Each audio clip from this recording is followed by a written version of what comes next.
Bom, boa noite a todos. Agradecer ao Capítulo Brasília pela oportunidade de falar do Digital Trust.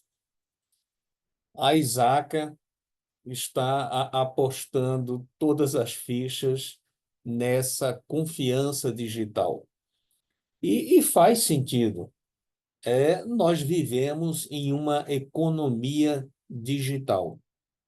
E a questão da confiança entre as partes é uma questão fundamental. Porque se eu não confiar naquele site, se eu não confiar naquela empresa, eu não vou comprar, me relacionar, trocar informações, expor meus dados pessoais e assim por diante.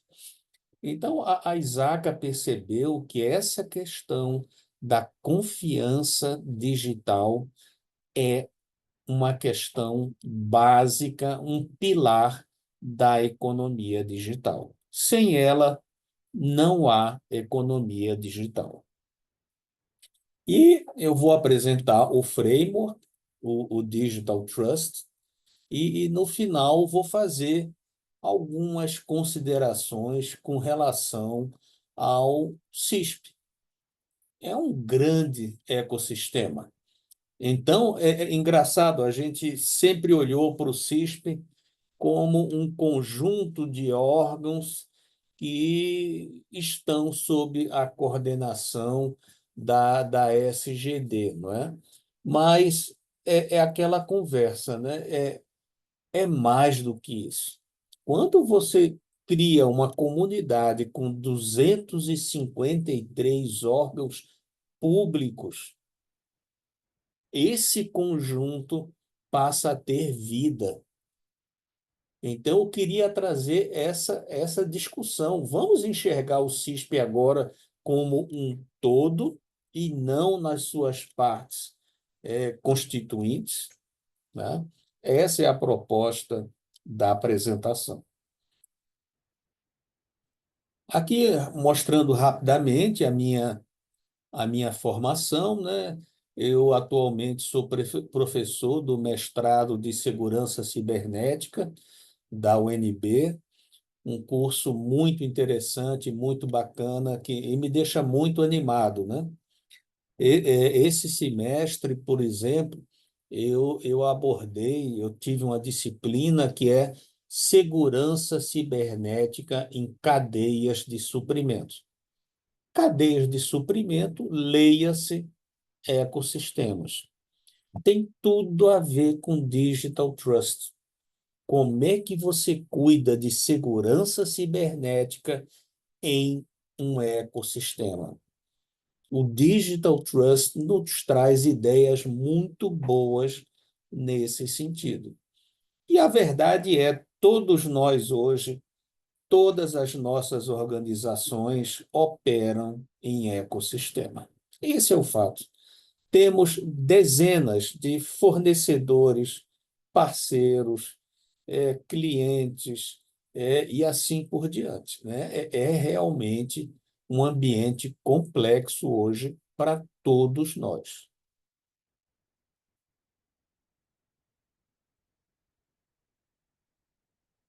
A nossa agenda, né?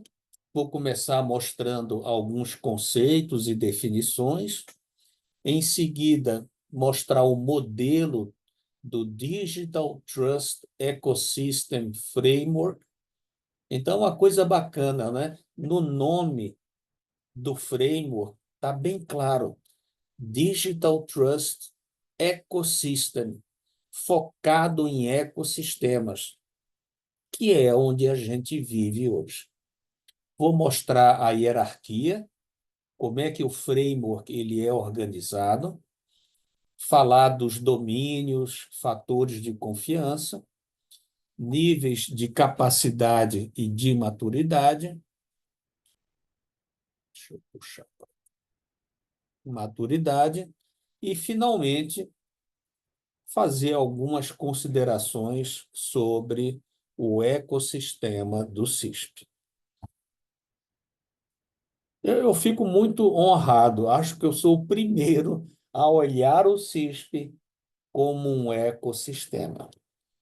Procurei na internet, na literatura, ninguém ainda teve esse olhar.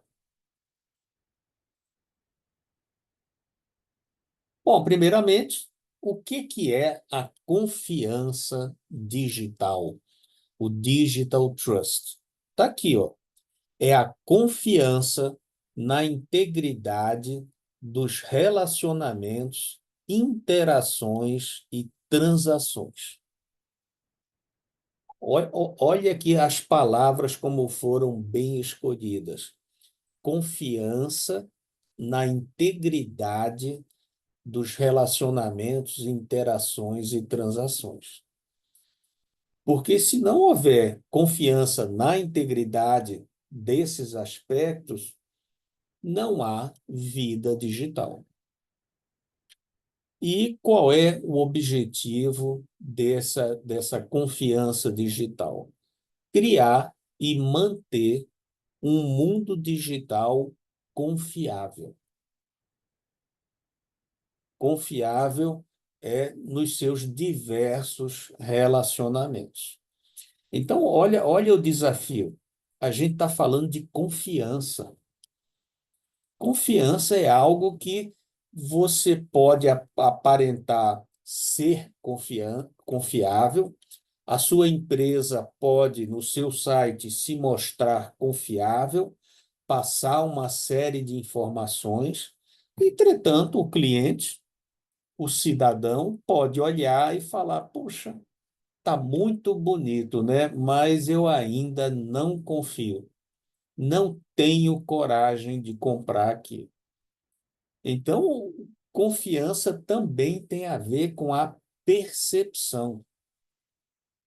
Você pode ter ótimos elementos de confiança e ainda assim não convencer a outra parte. Bom, o que é um ecossistema digital confiável? Ele apresenta os seguintes aspectos. Ele é apoiado em qualidade, segurança e privacidade. Acho que esse daqui ninguém tem dúvida, né? Se não houver segurança, se não houver privacidade, certamente as demais partes vão se afastar da sua empresa, né? Seja parceiro, seja terceirizado, cliente, né? Um outro aspecto é confiabilidade, né? Ser confiável. Questão ética e de integridade são essenciais. Se você não se apresenta, se a sua empresa não se apresenta como uma empresa ética, com preocupações, por exemplo, de sustentabilidade, isso vai minar a sua confiabilidade.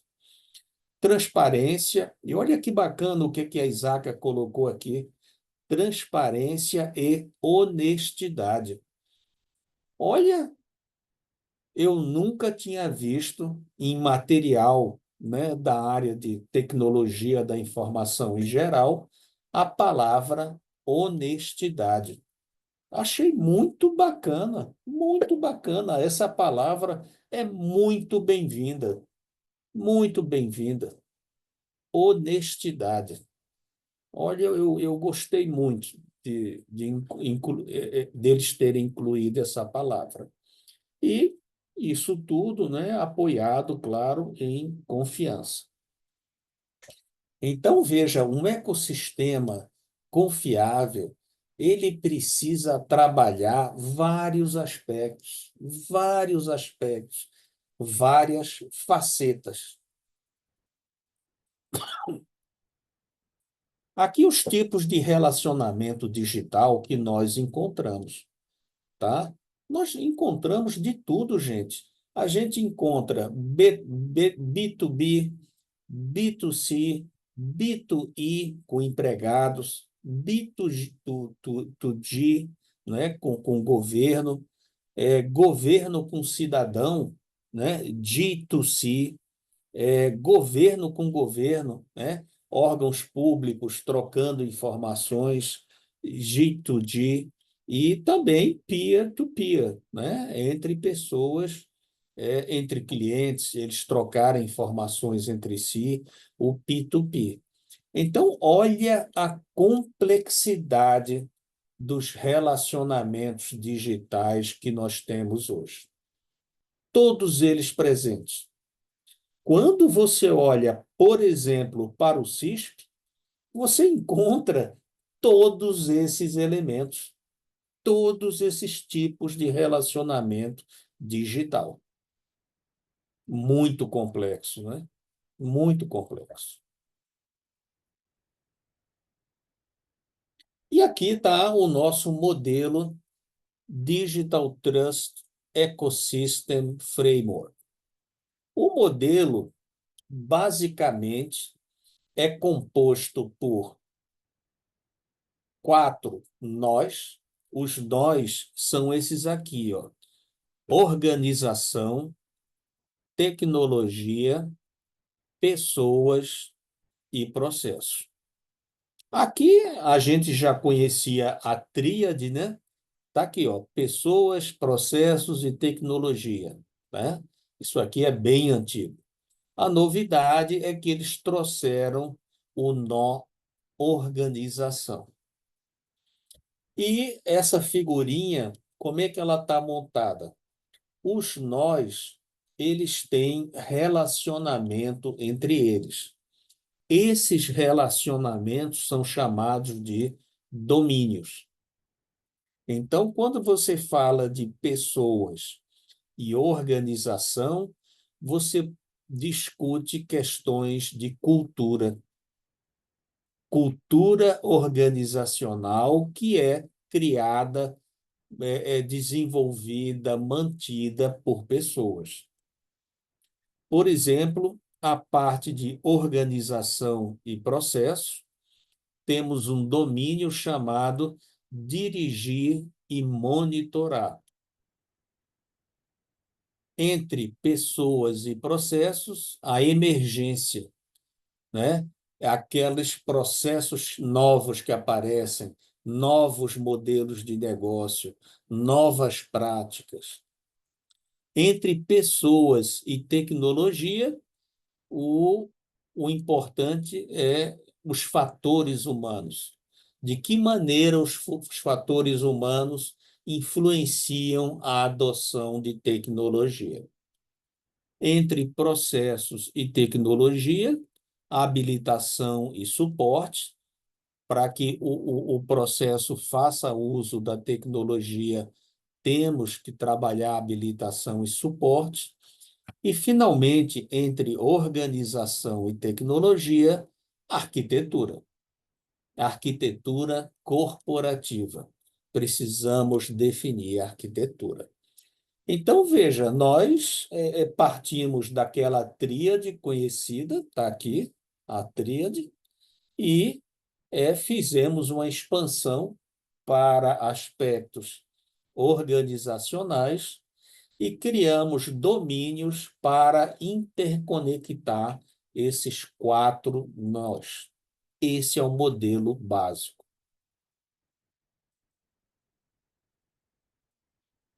Aí você fala: Souza, eu já trabalho, por exemplo, com COBIT. Eu trabalho com CMMI. Eu trabalho com frameworks de governo, o, o PPSI, né? Eu trabalho com diversos frameworks, diversos modelos. E, e uma questão que fica é a seguinte: como é que eu vou conseguir conciliar esses modelos, esses frameworks com o DTEF? Então, o DTEF ele foi construído levando isso em consideração. Você já tem uma grande quantidade de frameworks em uso, né? Que você precisa seguir. Então, o modelo tem essa preocupação de criar uma coexistência que seja eficiente entre o seu modelo e o DTEF.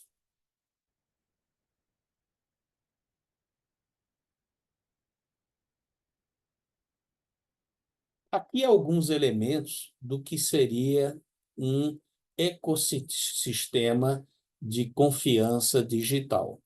Então, aqui, por exemplo, foi colocado um aspecto, né, que são os meios de relacionamento. Aqui, ó, sites web, APIs, impressoras, câmeras, todos esses aqui são elementos, né, de comunicação, de relacionamento, que são utilizados no ecossistema. Com relação aos relacionamentos, é o que eu tinha comentado anteriormente, tá? É B2B, B2C, G2G, G2C e assim por diante. A parte de atividades, né? A parte de identidades digitais, comportamentos, conexões, comunicações, partes interessadas diversas, né? Aqui ele coloca algum, ó, fornecedores, consumidores, clientes, terceiros, né? Parceiros digitais, tecnologias proxy, e, finalmente, a parte de ética, reputação e privacidade, né? A reputação da marca, produtividade, confiabilidade, uso de dados, tá?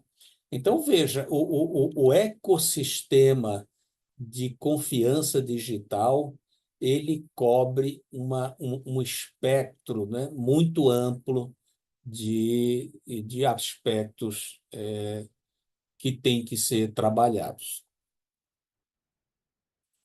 E aqui, condições que a ISACA definiu para você poder estabelecer essa confiança digital na sua organização. Precisamos ter integridade, sem dúvida, segurança, privacidade, resiliência, porque cadeias de suprimento, ecossistemas, eles têm uma grande fragilidade. O problema que acontece em um nó pode rapidamente se propagar para os outros. Então, você vê os casos recentes, né, de ataques cibernéticos. O atacante comprometeu um elemento do ecossistema e, a partir daí, começou a fazer movimento lateral e invadir os demais participantes do ecossistema. Então, a questão da resiliência é muito importante para você aguentar os impactos e depois conseguir se recuperar. Questão de qualidade, né? Tudo que a gente faz aqui tem que ter qualidade, confiabilidade e confiança. Então, vocês vejam, são 7 elementos que eu preciso trabalhar para ganhar essa confiança digital dos meus parceiros, das partes, né? E aqui a hierarquia do framework. Como é que esse framework está montado? Aqui não está colocado o nó, né? Então, lembrando, são 4 nós: pessoas, tecnologia, processos e organização. E os nós, eles estão interconectados em domínios. Então, está aqui, ó, em domínios. Cada domínio está dividido em fatores de confiança, trust factor. Os fatores de confiança, por sua vez, estão divididos em práticas. As práticas, por sua vez, estão divididas em atividades. E as atividades, por sua vez, divididas em resultados, outcomes. Essa é a hierarquia. Então, o framework, com essa hierarquia, ele tem, digamos assim, uma riqueza de detalhes, né? Uma riqueza técnica muito grande, né? Tem gente que reclama do COBIT, olha, os 40 objetivos, cada objetivo com um descritivo muito detalhado, com 7 componentes de governança. Olha, aqui é mais detalhado ainda, tá? Aqui um exemplo mostrando, né, os domínios e os fatores de confiança. Nós vimos, então, que são 4 nós, 6 domínios e 34 fatores de confiança. Olha que interessante. Fator de confiança, né, para o domínio cultura. São apenas 3, né? Agora você pega o domínio dirigir e monitorar, olha a quantidade: 4, 6, 8, 10, 12 fatores de confiança, né? E relembrando, né, o dirigir e monitorar é o relacionamento entre processo e organização. Então, a gente aqui já começou a abrir, né, essa hierarquia e você vê que tem muita informação em cada um dos 6 domínios. Aqui, para exemplificar, ele pegou o domínio cultura, tá? Relembrando, cultura é domínio de pessoas com organização. Então, ele abriu o domínio cultura. Como eu tinha falado, ele tem 3 fatores de confiança, 3 trust factors. Pegando esse primeiro trust factor, ele tem 4 práticas. Pegando a primeira prática, ela tem 5 atividades. E cada atividade tem resultados, controles-chave, KPIs, KRIs, relacionamentos com outros domínios e relacionamento com outras práticas, né? Então, realmente, você vai montando uma árvore que é uma árvore muito densa. Inclusive, a Isaac criou, né, uma ferramenta de Digital Trust que permite você navegar por essa árvore com grande facilidade, tá? É uma ferramenta bem interessante e não é tão cara, né, para comprar, tá? Então, eu recomendo para quem vai se aventurar nessa seara. Aqui, os níveis de capacidade do framework. Aqui você vai encontrar, olha que bacana, quem conhece o COBIT vai olhar essa figura e falar, opa, Souza, isso aqui é COBIT. Sim, é COBIT. Eu conheço o Mark Thomas, né, que é considerado aí o pai do Digital Trust. Ele me entrevistou quando eu fiz as provas para me tornar instrutor credenciado e a gente troca figurinha de vez em quando. Eu comentei com o Mark, né? Falei, olha, isso aqui é COBIT, Mark. Ele falou, sim, é.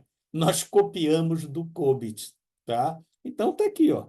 Se você já trabalha com COBIT, você vai conseguir é, trabalhar com o Digital Trust com grande facilidade. Grande facilidade. A maneira de organizar, a maneira de pensar é muito parecida, muito, né? Então, estão aqui os níveis, e isso, só para fazer o comentário, essa capacidade é montada em cima do quê? Não é de processo, né? Só relembrando, o processo, inclusive, é um nó. Essa capacidade é calculada aqui, ó, no nível de prática, tá? Então, é no nível de prática que você calcula essa capacidade. Uma outra também, que eles pegaram do COBIT, níveis de maturidade. Mesma ideia. O nível de maturidade, ele trabalha um conjunto de práticas, um conjunto de fatores de confiança, é uma visão mais elevada, uma visão macro daquela organização. Mesma ideia do COBIT, tá?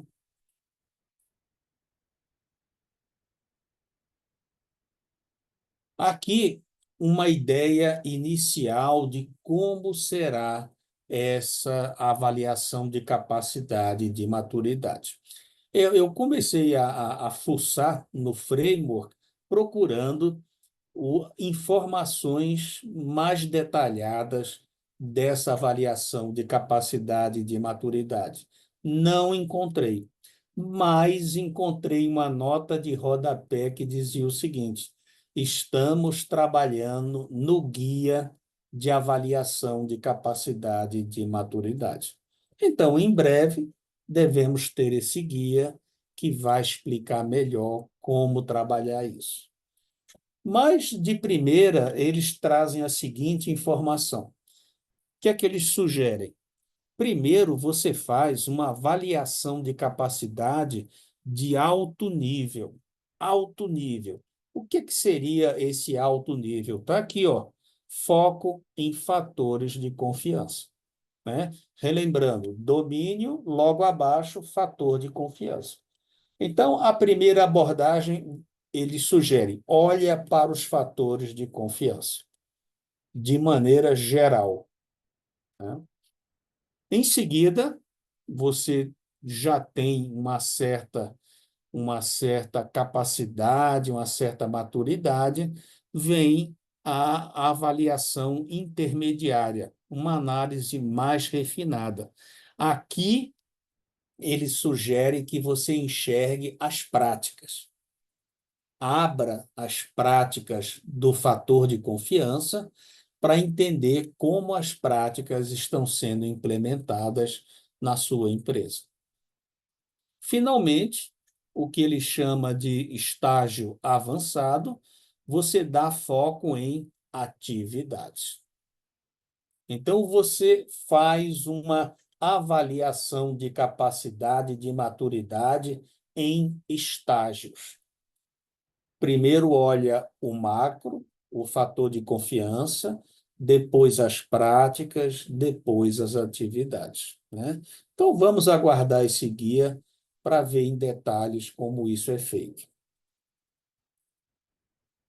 Aqui uma representação mostrando os diversos fatores, né? Essa abordagem sistêmica do framework, né? Como é que é trabalhada. Olha que interessante, você tem aqui os quatro nós: organização, tecnologia, processos e pessoas.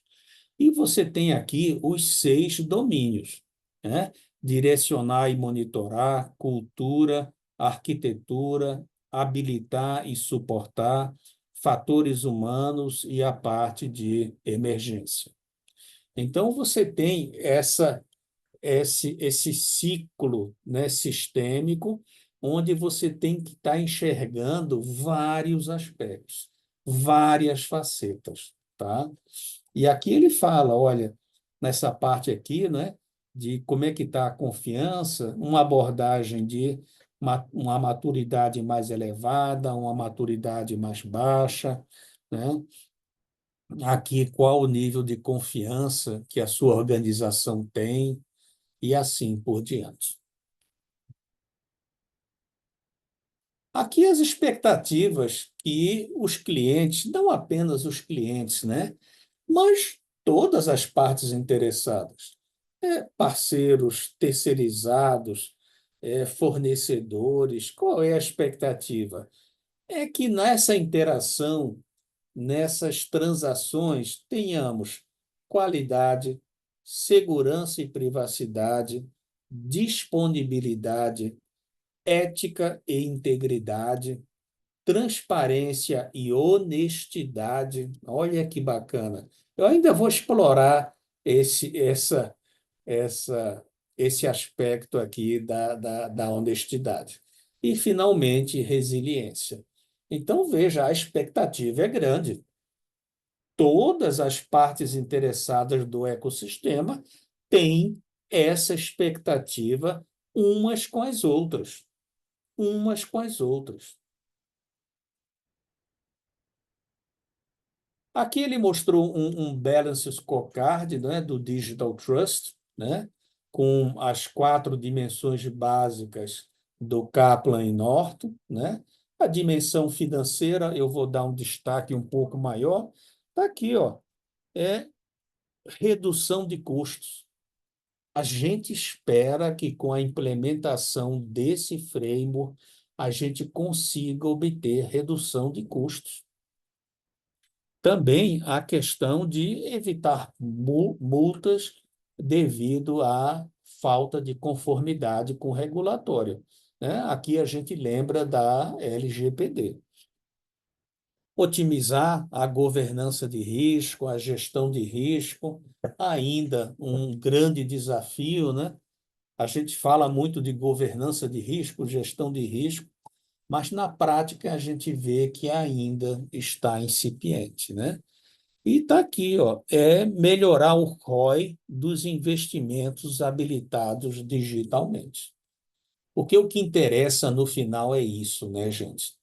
É o retorno do investimento. Então, quando você for vender esse peixe do Digital Trust, coloque de maneira bem clara a discussão do ROI. Olha, qual é o retorno que essa implantação vai nos trazer? É isso que vai sensibilizar a alta administração. A administração.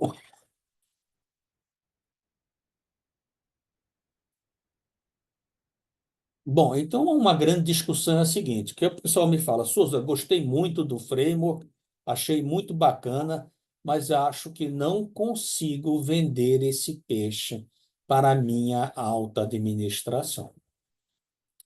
É a primeira barreira, talvez a maior barreira, porque se a gente consegue convencer a alta administração, daí por diante, com o patrocínio da alta administração, as coisas começam a andar, né? Então a gente precisa abrir essa discussão, sensibilizar a alta administração para estar aqui, ó, essa frase aqui, ó, prioridade. Esse tem que ser um programa prioritário, né? Precisamos de investimentos e precisamos que sejam criadas políticas e normativas que promovam essa confiança digital. Então, esse é o grande desafio hoje, grande desafio. E é algo que tem me ocupado assim, o meu pensamento, né? De como trabalhar isso, de como aprimorar isso. Os princípios do Digital Trust para a alta administração. Então, o que a alta administração faz? O pensamento sistêmico, a governança de risco e a conscientização. Depois que você sensibiliza a alta administração, você pode pensar em conscientizar toda a empresa, né? E o que a alta administração espera da diretoria executiva, da gerência sênior?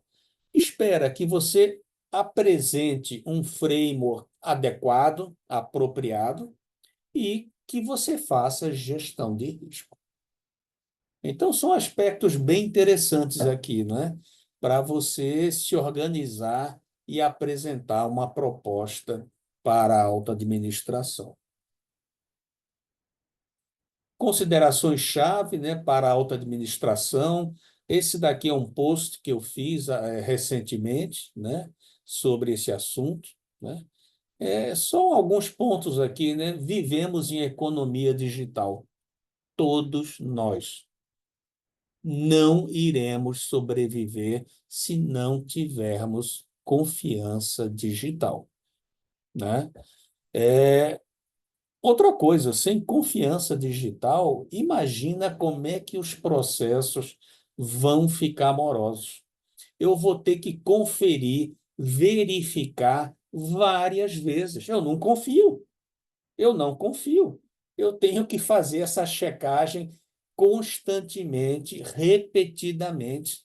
Os processos ficam muito lentos, muito lentos. E outra coisa, os custos aumentam. Confiança digital é chave, né?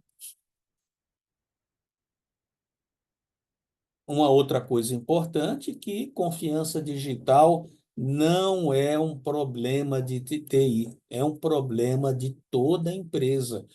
Então, se você é de TI e trouxer esse discurso, vai haver algum gaiato que vai falar: Ih, o pessoal de TI trazendo mais uma novidade. Não, eu não estou aqui com o chapéu de gestor de TI. Eu estou aqui com o chapéu de gestor de negócio. Isso é essencial para os nossos negócios.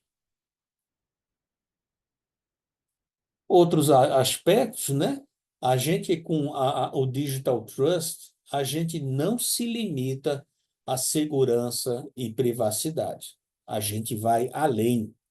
Qualidade, confiabilidade, conformidade, ética, resiliência, entre outros, né? Então, alguns pontos aqui, depois eu vou deixar a apresentação com vocês, tá? Para vocês verem como é que isso pode ser trabalhado. CISP. O CISP é aquele conjunto, né, de órgãos públicos que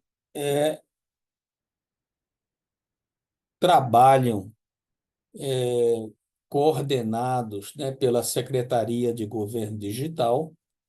E aqui eu peguei na descrição do CISP, né, lá no GovBR, tá aqui, ó, confiável, integração e articulação, interoperabilidade. Gente, isso aqui é papo de Digital Trust.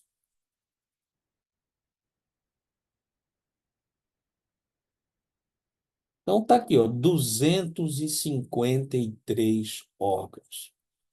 O órgão central, né, ASGD, órgãos setoriais, unidades de ministérios e órgãos da Presidência da República, são 34, uma comissão de coordenação, órgãos seccionais, tá? As unidades de autarquias e fundações, 170, e órgãos correlatos, né?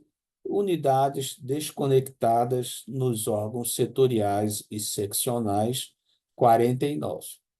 Então, o CISP, quando você olha de primeira, você fala, puxa, são esses 253 órgãos. É muito, né? Concordo, mas, gente, é mais do que isso. Olha só, a gente não está contando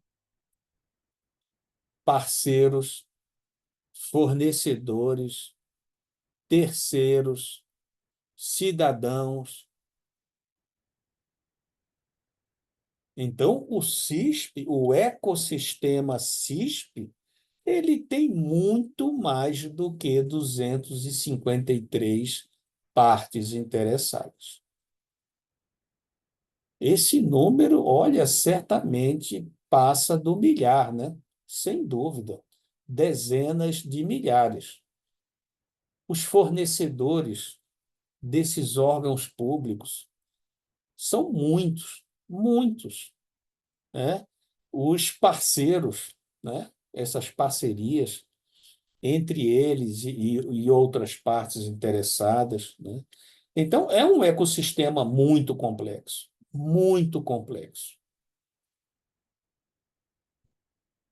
Está aqui, pedi para o chat GPT me ajudar. Eu não consegui fazer um diagrama que representasse esse ecossistema, porque ele é muito complexo. Aí eu pedi para o chat GPT, eu contei para ele a história, falei da minha dor, e eu pedi, chat GPT, monta um diagrama para mim, para eu mostrar para o pessoal mais ou menos como é que é essa organização, esse ecossistema, né? Eu gostei do resultado, né? Ficou cheio, ficou bem denso, mas essa é a nossa realidade, né? Tem até a bandeirinha do Brasil aqui, né? Bacana. Então, a questão que fica é, Souza, como é que o Digital Trust Ecosystem Framework pode contribuir com o SISP? Primeiro, reforçar a visão sistêmica. Não ficar olhando só para o ponto, o micro, ficar olhando para o órgão, olhar para o todo, olhar para o conjunto. E outra coisa, visão holística. Não se preocupar só com gestão, com segurança, com privacidade, mas se preocupar também com qualidade, com resiliência, com confiabilidade e assim por diante. É uma visão holística que é muito necessária, né? E a gente espera melhorar os relacionamentos, as interações e transações, principalmente entre os órgãos públicos que participam do CISP e também a prestação de serviços para o cidadão, o G2C, né? Então, está aqui maior segurança, maior resiliência, privacidade, integração, qualidade e, no final de tudo isso, melhores serviços para o cidadão. Aqui nós temos informação sobre o Digital Trust. Então, gente, vale a pena começar a se interessar por isso. No site da Isaca, na isaca.org, tem muita informação, tá? Já tem muito material disponível, material de excelente qualidade, excelente qualidade. Então, eu sugiro para vocês começar a navegar. Tem um curso que é baratinho, é um curso de 1 hora sobre o Digital Trust, que é bem feito, bem organizado, vale a pena fazer. Essa onda do Digital Trust vai se tornar, não sei, esse ano, para o ano 2028, vai se tornar uma grande onda. E vocês precisam surfar nessa onda. E eu quero finalizar com uma frase de Aristóteles. Essa frase aqui, Aristóteles pronunciou, ele falou há 2.500 anos, continua atual. O todo é maior que a soma das partes. Então, quando olharem para o CISP, não vejam apenas os órgãos e seus parceiros, fornecedores, entendam que esse conjunto, esse todo, constitui uma entidade, e essa entidade é maior do que a soma das partes. Era isso. É, dúvidas, comentários? Souza, muito obrigado aí Não, pela sua obrigado. apresentação. Você trouxe um tema aí muito relevante, né? Você até mencionou na sua apresentação sobre economia digital, né? Nós estamos no processo de digitalização de tudo, né? Inclusive, tem Exatamente. um projeto até do Banco Central, da moeda, do real digital, né? Isso. Então, a confiança nesse ambiente é extremamente importante, né? Tem aqui algumas perguntas. Eu vou começar uma pergunta minha. Lá no COB de 2019, nós temos lá as áreas focos, né? Por que que, assim, você já está, né, há mais tempo estudando o tema da Digital Trust, né? Por que que você acha que a Isaac optou por criar um framework específico e não trabalhar a questão da área foco dentro do COB de 2019? Você vê alguma forma de ligação entre o COB 19 e esse framework? Pelo que a gente observa, o COBIT está contido no Digital Trust, mas o Digital Trust é bem mais amplo, tá? Então, ele é uma expansão do COBIT, é realmente uma expansão, né? Agora, nos próximos anos ainda continuaremos trabalhando com COBIT, que já é um grande desafio, né? Quando a gente olha aqueles 40 objetivos, aquilo já é um grande desafio. Mas acredito que pouco a pouco o Digital Trust vai ocupar o seu espaço, né? Mas, na minha visão, o COBIT está contido no Digital Trust. Eu vou pedir para quem tiver pergunta colocar no chat, tá? O Maurício Gameiro mandou uma pergunta aqui. Você mencionou uma ferramenta que a Isaac desenvolveu para você fazer essa Isso, navegação na árvore, né? Tem algum nome isso. essa ferramenta? Tem. Deixa eu ver se eu consigo Não, é achar aqui. depois. Né? Depois eu dou uma olhada aqui, passo para vocês. Pode No grupo compartilhar de com a gente lá associados. no grupo de Bom, Tá, associados, né? isso. Que, que é importante para o nosso associado conhecer essa ferramenta, né? Outra pergunta também do Porque, Maurício, desculpa, pode Frederico, falar. essa ferramenta é interessante porque você faz o drill down com muita facilidade. Clica, ele abre as práticas. Clica, ele abre as atividades. Clica, você vai até o final com todas as informações, tá? Eu vou passar o nome para vocês. É, Você falou sobre o retorno sobre o investimento em relação à implantação do Digital Trust, né?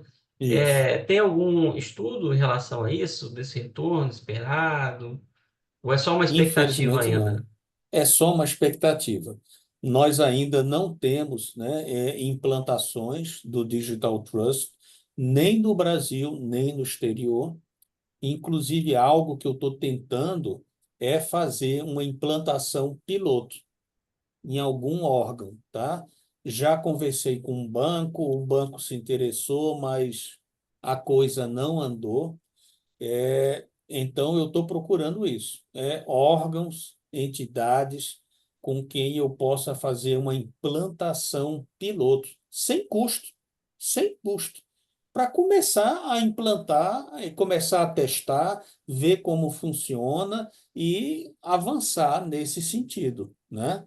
Então, quem tiver vislumbrar essa oportunidade, só entrar em contato comigo, que é um trabalho que a gente faz de maneira voluntária pelo Capítulo Brasília, tá? Sim. O Ronei também tem uma pergunta. Já foi divulgado o curso e uma trilha de certificação do Digital Trust? Já, nós já temos, o exame já está valendo, ele pode ser comprado, o exame é US$ 170, alguma coisa desse tipo, está baratinho por enquanto, justamente para incentivar, né? É o Foundation, por enquanto só tem o Foundation. E basta você ler um material introdutório, fazer esse curso de 1 hora que eu falei, e você tem o conhecimento necessário para fazer a prova, tá? Então, vale a pena já começar a se credenciar nesse novo mercado. Ok. A Nayara Salles também tem uma pergunta aqui. Já há uma relação direta entre o CISP e o Digital Trust? O CISP já aponta para a adoção do framework de alguma forma? Nada. Isso aí, infelizmente, está na minha cabeça. Eu que olho para o CISP, eu trabalho com o CISP há muito tempo, E quando eu comecei a trabalhar com Digital Trust, eu lembrei na hora, poxa, isso daqui é o CISP, isso é o CISP. Então, a ideia que eu lancei atualmente, estou até fazendo um trabalho de pesquisa com o pessoal do Ministério da Gestão e Inovação, trabalho de pesquisa, e engraçado, comentei esse assunto, o pessoal achou interessante, mas ficou no interessante. Pronto. Você havia mencionado que você está se preparando para a certificação, né, do Digital Trust, Isso, que é até fazer a perfeito, prova, né? perfeito. Quais são os principais desafios assim que você tem enfrentado nesse processo de certificação? Alguma dica para compartilhar com quem esteja interessado? Não, a dica é aproveite o momento, o exame está barato, o material que você precisa ler é pouco. Eu tenho o material, quem quiser fazer a prova, por favor, entre em contato comigo, que eu passo o material que eu juntei, tá? Aproveite o momento, né? E é uma certificação baseada em conhecimento, né? Ele vai te perguntar quantos são os nós, quais são os nós, quantos fatores de confiança, 34, quais são os domínios, esse domínio, né? E assim por diante. É bem tranquilo. O que eu recomendo é aproveite agora, não é, Nayara? Ok, Souza, muito obrigado novamente aí pela sua Ah, presença. Obrigado por compartilhar essa sua experiência, né, perfeito. conosco em relação à certificação, em relação a esse contato com o Digital Trust. Então, estamos encerrando aqui o nosso webinar. Agradecemos também a presença de todos. Obrigado. Nós vamos disponibilizar esse webinar também no YouTube. Então, Ah, se você beleza. conhece alguém que esteja interessado, não pôde participar aqui do nosso webinar ao Perfeito. vivo, então vai poder estar acessando esse conteúdo também no YouTube. Mais uma vez, Souza, muito obrigado. Obrigado a Obrigado a todos. vocês. Tenham todos aí uma boa noite e a gente se Boa vê então no noite. próximo webinar. Tá ok? Beleza. Grande abraço. Abraço.